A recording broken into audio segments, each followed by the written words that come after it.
We have here the moon. It looks like I'm seeing two people right here, no? Murmuring, bulungan dito, no? So, yan, no? And it's a sweet moment, no? Pero however, etong mga parang star-star sa paligid, no? Alam mo, star-star yan mga babes, no? Pero ang naiisip ko ngayon is yung mga bula-bula, no? Na pag lumalabas yung mga parang nagre-reminisce or inaalala yung mga lumang memories or moments together, no? Yun, ibig sabihin, pwedeng ito ay past event na, no? Pwedeng lumipas na ito, no? Itong sweet na mga bulungan na ito. So, alamin natin yan, no? Who is this person? But why does it taste bitter? Parang mapait, no? Yung nalalasahan natin doon, no? Na energy. Let us see.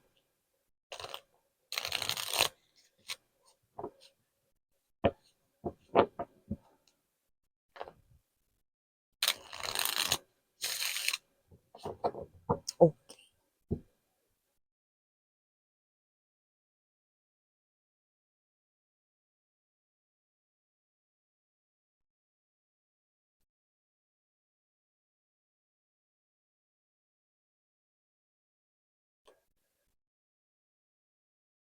Hmm.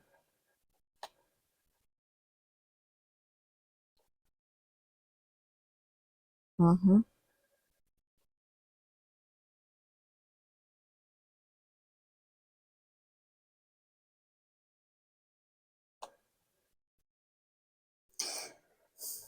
King of Mirrors in reverse or the intellectual in reverse. We also have here the Seven of Flutes energy, Five of Rings, Five of Mirrors. This person could be seeing a lot of number fives or you could be seeing a lot of number fives but definitely it looks like yun yung individual na yun na mas nakakita rito, no?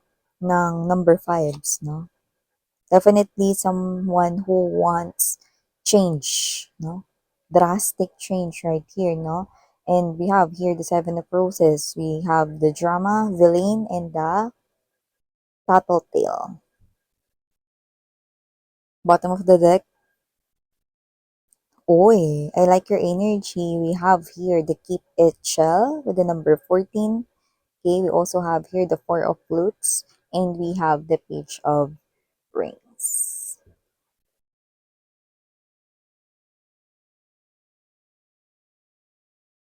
So, hi and hello there, Collective. My name is Yan. Welcome sa ating channel. Hi, new subscribers. Tuloy kayo at sa ating mga returning na tambayers na walang sawat, walang patid talaga, no? Night and day, even afternoon.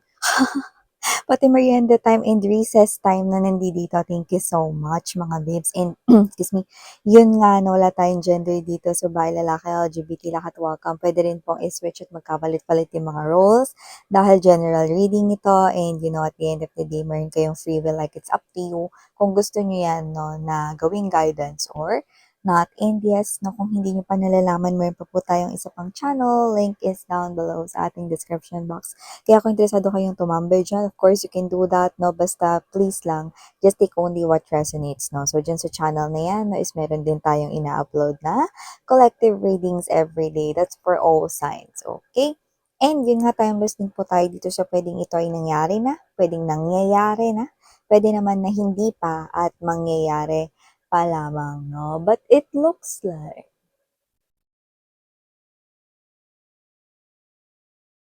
okay, someone here with the Six of Flutes energy, the host in reverse, no? Yan. So, nakita ko dito that this person could be someone na posibleng ex-lover mo, no?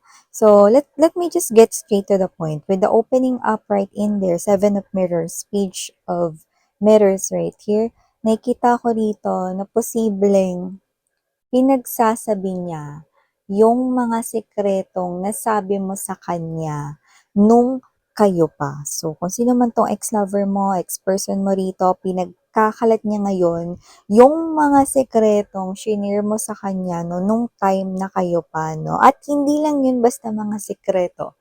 Yun yung mga dark secrets mo o yung mga parang nahihiya kang malaman ng ibang tao but this is your trusted person way back before. So talaga namang pinagkatiwalaan mo siya, no? Noon, syempre, person mo siya, yung iba ex-husband mo siya, ex-wife mo siya. So, ano ba naman yung mag-share kayo sa isa't isa 'no, ng inyong mga secrets, even dark secrets, 'di ba? So, normal yun 'no, kapagka meron kang asawa 'no, or meron kang ka-in relationship or baka siya yung long time boyfriend mo 'no, or long time girlfriend mo nung time na yun. Of course 'no, dahil nagiging comfortable kayo sa isa't isa, nagiging familiar kayo isa't isa, it's easy peasy lang na talaga naman na mag-open up kayo sa isa't isa 'no. So, dito nakita ko yung separation, kaya nga binanggit ko na ex na ito with the Six of Flutes energy, ex-lover mo na ito, no? Pero bakit nga ba niya pinagkakalat at sinasabi sa iba, no? Itong mga, yeah, okay, this is not just gossips or rumors, but these are all truths. Talagang yun yung mga shinare mo sa kanya. Mga totoo naman yun, no? Na mga pinagkakalat niya rito sa ibang tao, no? So, nakikita ko rito na bakit nga ba niya yun sa'kin ginagawa, Miss, yan simple lang. We have here the King of Mirrors or the King of Swords, no? Feeling niya, ito yung matalino niyang dapat gawin. Yan mga babes, no? Isa na naman pong piloso potasyo. Eh, isa na namang philosopher, no, ang ating namamataan dito, no. So, nakikita ko ito, no, na even though you've already separated from this person or hindi na kayo talaga nag-usap, no, ng matagal, no, nakikita ko rito, no, na posibleng meron kang nagawa sa kanya kung saan parang napapahiya siya sa iba. No? Because this person with the Seven of Flutes energy is trying to edit something now in his or her life which is affecting the Five of Rings energy. Possible na may mga insecurity siya ngayon, no, na posibleng nagiging blockage, no, sa kung ano man yung gusto niyang gawin ngayon. Kaya gusto niya ng pagbabago. That's why this person here is seeing a lot of number fives because this person is so eager to change something, no? At posibleng nagkaroon ng insecurities dito, no, na apektuhan, no? Posibleng may mga bagay na pinagtalunan kayo noon, posibleng may mga bagay na nagawa ka sa kanya noon, no, dahil sa cause ng inyong separation, ano man yun, no, but this person right here is matabil, this person right here is telling everybody, especially yung mga hindi mo ganun kakilala, no, kahit na rin dun sa parehas ninyong kakilala, no, pinagsasabi niya ang inyong dark secrets. Yun yung nakikita ko dito, pero yung iba, dahil sobrang tagal nyo na ritong hiwalay, no, nakikita ko rito na kayo ito na parang hindi sumagi sa isipan ninyo itong person na to, like, hindi nyo naman siya niisip, no, or whatever dito, pero ito palang ginagawa niya. Pinagkakalat niya pala rito sa inyong mga kakilala, pati na dun sa mga bago-bago pa lang nakakilala ninyo, pwede sa mga bago mong katrabaho rito or whatever, no. So, kung sino man siya, na maybe this person here is hindi mo nga siya nakikita, but this person is still connecting with the people around you kasi meron siya ritong gustong plano, gustong gawin, at feeling niya nagiging matalino daw siya with the intellectual in reverse position. Okay? Ito yung way niya na makaganti sa'yo, no? Feeling niya kasi mga babes, no, kasalanan mo, kaya meron siya ditong gustong i-edit sa buhay niya daw ngayon, no, na hindi niya ma-edit-edit dahil sa'yo, no? Feeling niya pumangit rito mga babes, no? Yung kanyang life ngayon. Ano ba yun? Bigyan ko kayo ng example, no? With the Five of Rings energy, example, possible na kayong dalawa, no, ay for annulment or divorce na or annulled na kayo, no? At posibleng yung pinapangarap niyang pasukan na kumpanya, no, yung may-ari nun is ayaw ng diborsyo.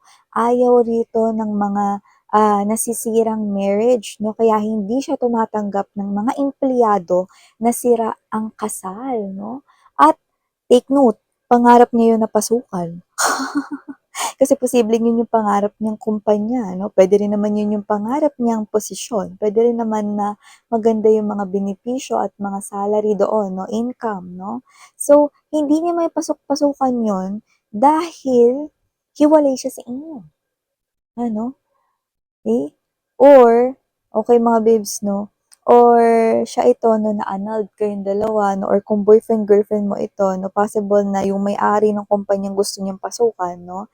Is ayaw ng hindi naniniwala sa kasal 'no, at ayaw nung, energy na sira ang relationship 'no. So, possible lang example ko lang yon 'no, but it could be anything. So, meaning to say, meron siyang insecurities dito, 'yan 'no. Parang siya kasi hindi siya agree talaga 'no, na talagang kumalas sa inyo for good. 'Yan, oo. At saka nakikita ko rito 'no, hindi siya willing maglabas ng pera kung ito man ay divorce, or annulment 'no, na pag-aasikaso ng inyong mga papers 'no. And nakikita ko rito na meron talaga siyang mga pinagdadaanan ngayon na sinisisi ka niya kaya pinagkakalat niya yung mga dark na mga sikreto mo 'no. So ito na ngayon yung alam kong tanong ninyo 'no. So Miss yan, pinagkakalat niya sa iba, yan, yung aking mga sikreto, okey, totoo naman yun kung ano yung mga nabanggit mo sa kanya yun rin naman yung pinagkakalat niya 'no. Ang tanong lang dito, pinaniniwalaan ba yun ng mga sinasabihan niya? Okay? And the answer is dun, dun, dun, dun, Seven of Flutes energy. We have here the Five of Mirrors, no? Villain. Okay, nakita ko rito, no? Na hindi. Kaya nga galit na galit siya, eh, 'no? Kasi yung kine-create niya ritong drama-rama sa hapon, 'no, o yung kine-create niya rito, this person is just putting up a show, lalo na dun sa mga kakilala ninyo parehas, 'no, alam nila, mga babes, ang ugali mo. Alam nila ang tunay na kwento 'no. So, kahit na totoo pa yung mga shinare mo sa kanyang sikreto 'no, noon, no, hindi yun pinaniniwalaan ng madlang tips 'no, everywhere 'no, na parehas ninyong kakilala dahil kilala nila kayo. See? So, kung sino man 'tong energy na 'to na nagkakalat rito, see, sayang lang ang effort niya. Dahil wala namang naniniwala sa kanya, 'no? Look at this. This is a dagang kanal. Look at that dagang kanal. See? Alam mo kung sino man 'tong energy na 'to 'no, medyo naghihirap ngayon siya, ano. Kaya nga sabi ko sa inyo, wala 'yang pang-asikaso ng mga divorce papers na 'yan 'no. Dahil para sa kanya aksaya lang 'yan, puwede namang hindi na lang magsama or hindi na lang magkita 'no. At saka wala rin naman kasi siyang anda talaga ano, kaya nakikita ko rito na posibleng nahihirapan rin siya maghanap ng trabaho kasi posibleng yung mga trabahong nagugustuhan niya 'no is posibleng may mga, requirements 'yun 'no na hindi siya pasok doon 'no. So, naiinis siya sa'yo rito kasi posibleng kinout off mo rin siya sa iyong life 'no, kaya parang medyo pilay siya. Ayan 'no. So, possible mga babes 'no, na itong person na 'to is meron ditong pinagdadaanan and at the same time sinisisi niya kayo.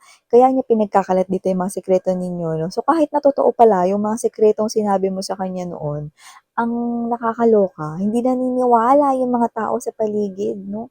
So, nakikita ko rito na kahit na yung mga bago na kakilala ninyo, puwedeng yung mga bago ninyong kasamahan sa trabaho 'no, puwedeng dun niya rin sinasabi, kinukuwento 'no, kasi puwedeng magkakatrabaho rin kayo nito. Walang dating 'no, hindi naniniwala yung mga bago rin 'no.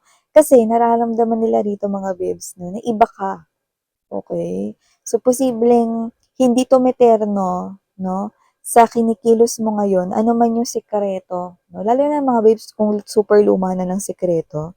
Sa loob nga ng isang segundo marami ng nangyayari, 'di ba? Puwedeng may nadapa na dun sa kanto, 'di ba? Yung kapitbahay ninyo nasabi ng tsismis sa isa pang kapitbahay, 'di ba? So, kahit sa 5 segundo lang 'no, super dami ng nangyayari 'no. Eh, yung secret na yun 'no, puwedeng nagawa mo nga yun noon, mga bagay na parang may mga tinatago ka, like sabihin natin, "Oh, nung bata ako, ganito yung ginawa ko, yan bla bla bla," 'no. So, nung time na yun nakakahiya yun 'no, pero puwede rin namang nahihiya pa rin kayo this time patungkol doon, pero alam niyo yun, super tagal na nun 'no, at ang maganda rito walang naniniwala sa kanila 'no. So, in short, parang wala lang ding nangyari sa mga pinagkakalat niya sa iba 'no, walang naniniwala 'no. At ang nakakaloka, ang ganda ng energy ninyo with the keep it chill, we have here the Four of Flutes 'no, Page of Rings 'no. Maaaring nakarating na rin sa inyo rito yung mga rumors 'no, gossips na, "Teka lang, sikreto ko yun, Sinabi ko lang yun dati sa ex-husband ko or sa ex-wife ko." 'Yan 'no, or sinabi ko lang yun sa long time boyfriend ko, long time girlfriend ko, Paano kaya nalaman ni ano yun, 'yan 'no. Ay naku, maaring sinabi kasi sa'kin nung ex mo na ano daw pala, nung gan'to pa lang daw pala, gan'to pala yung ginawa mo, yan 'no. Tas ikaw, "Uy, alam ko yun, pero sinabi ko lang yun dun sa dati kong asawa or sinabi ko lang yun dun sa dati kong karelasyon, paano nalaman nito?" Yan 'no, or yung iba naman, talaga namang sinabi niya pa talaga 'no. Pero with the keep it chill, nakikita ko rito mga babes 'no, that you are, okey, hindi nagpapaapekto dun 'no. So, hindi umiinit yung ulo mo with your ex-lover right here 'no, and with the page of rings, nakikita kong nagiging optimistic kayo 'no, at mantakin mo ang daming lobo niyan. Okay, so ibig sabihin, you feel more contented now, you feel love right now, and you feel satisfied or more satisfied right now. So meaning to say, your life is different right now. So parang kahit nalaman mo na yung ex mo yung nagkakalat ng ganito, na pinagkakalat yung mga dark secrets mo, wala, kiber lang, dedma lang 'no, so you're keeping it chill, okey? So nakikita ko rito na yung ex mo sinisisi ka sa nangyayari ngayon sa kanyang life 'no. May mga bagay siyang gustong ma-edit rito 'no, na sinasabi niyang kasalanan niyo kasi. Pero sa kabilang banda, aba teka nga naman, kung yun nga yung issue at sinusubukan niya rito maghanap ng trabaho pero dahil nga posibleng annulled siya sa inyo 'no, 'di ba? Ano ba yung rason kung ba't kayo naghiwalay 'no? So see, dapat tingnan niya rin from there, 'di ba? Pero sabi ko nga sa inyo, example lang yun, it could be anything, okay? So yeah, ito yung mga mensaheng nakuha ko here for you guys. Thank you so much. Muli akong inyong Yana Oni. Sarang Hiyol of Inlight. Ayun lang.